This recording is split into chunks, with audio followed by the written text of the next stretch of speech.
And welcome back for a quick mode before I go to work. Najex in one for What If Week. We have what if Neville Longbottom was actually the child of prophecy, the chosen one, not Harry Potter.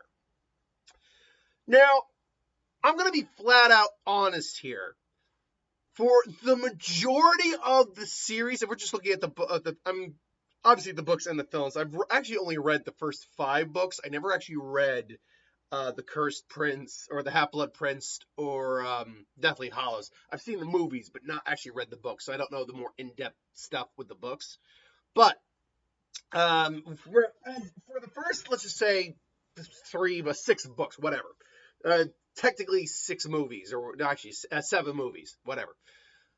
It really wouldn't, I don't think personally it changes anything. Yes, Harry was the one destined to defeat Voldemort, yes, in the original book. But does that mean he loses those initial confrontations with him every time? Because he didn't defeat him, like permanently defeat him in any of those interactions. Like, he killed, Quirrell died, but, the will of Voldemort endured. Yeah, that happened.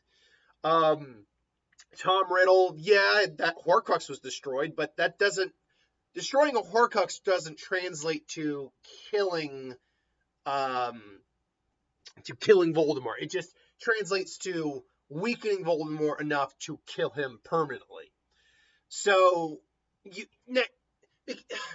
because if you're going to talk about this what if, you have to ask the question, did Harry manage to win those encounters or survive those encounters, I think is the better way to put it, because he didn't beat Voldemort at all in Goblet of Fire. He just got away.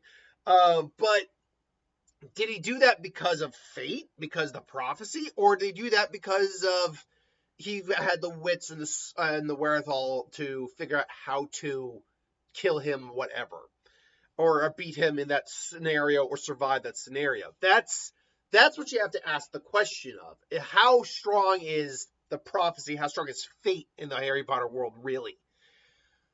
And I think it really all comes down to the final death of Voldemort. That's how it has to come down to.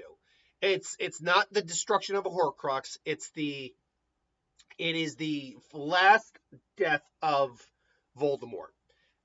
Particularly because Harry still has to ultimately die for Voldemort to fully die, because he himself is a Horcrux.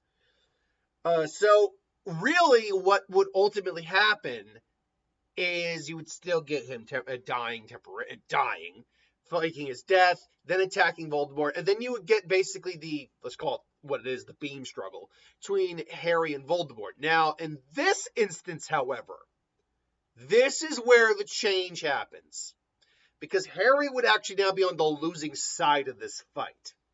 Even with all the Horcruxes gone and Voldemort weakened, Voldemort is not, Voldemort might be weaker, but he's still on the losing side of, Harry's now on the losing side of the fight. It would be up for Neville to come in and save the day. Now, you could also make an argument that Neville could still be the child of prophecy, believe it or not, because he did destroy the last Horcrux, which allowed Harry to defeat Voldemort permanently. That is actually an argument that's been made before. Assuming that, now, by the way, what if you were asking for was what if basically Neville was the main character of the Harry Potter story, then you should have asked for that, not whether or not he was the child of prophecy, because that was already up in the air. He could have been still near the very end.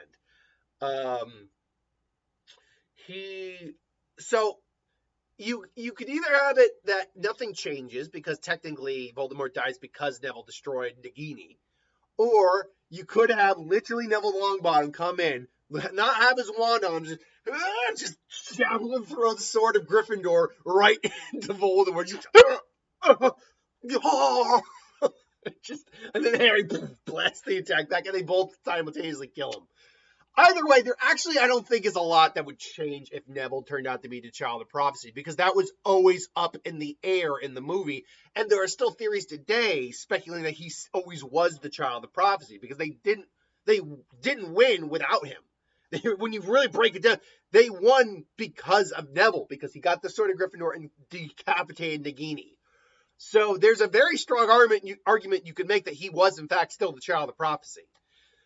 But look, it's one of those things where it's all a matter of your interpretation. If you think him being the child of prophecy, Harry, allowed him to get the one up on Voldemort in every one of those encounters, then there would be a drastic change. Harry probably actually dies very early on in the movie, or in the movies. He probably survives the first movie. I'm just going to go by movie, not book.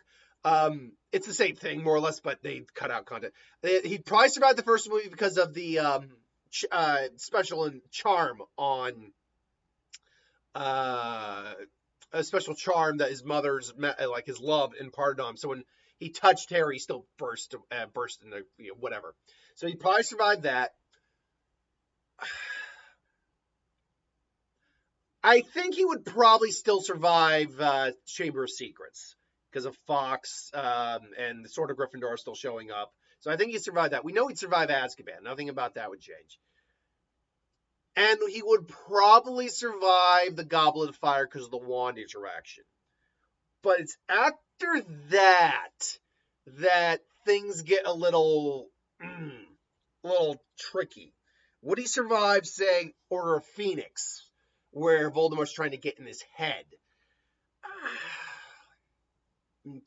I'd say yes, but there's just because Voldemort's there and can kind of lift his spirits a bit. And then there's, he didn't really interact with Voldemort, so then there's all the Deathly Hallows bullshit. That honestly could get Harry flat out killed. But then he would come back because he's a Horcrux. So, I don't know. Overall, this is assuming you believe that like the prophecy had a say in him beating Voldemort and those villains any number of times. Anyway, though, that's my thoughts. What do you think? How do you think even like the whole concept of prophecy and fate works in Harry Potter, if it works really at all? Let me know in the comments below. But until then, thanks for watching. I hope you enjoyed, and I'll see you next time.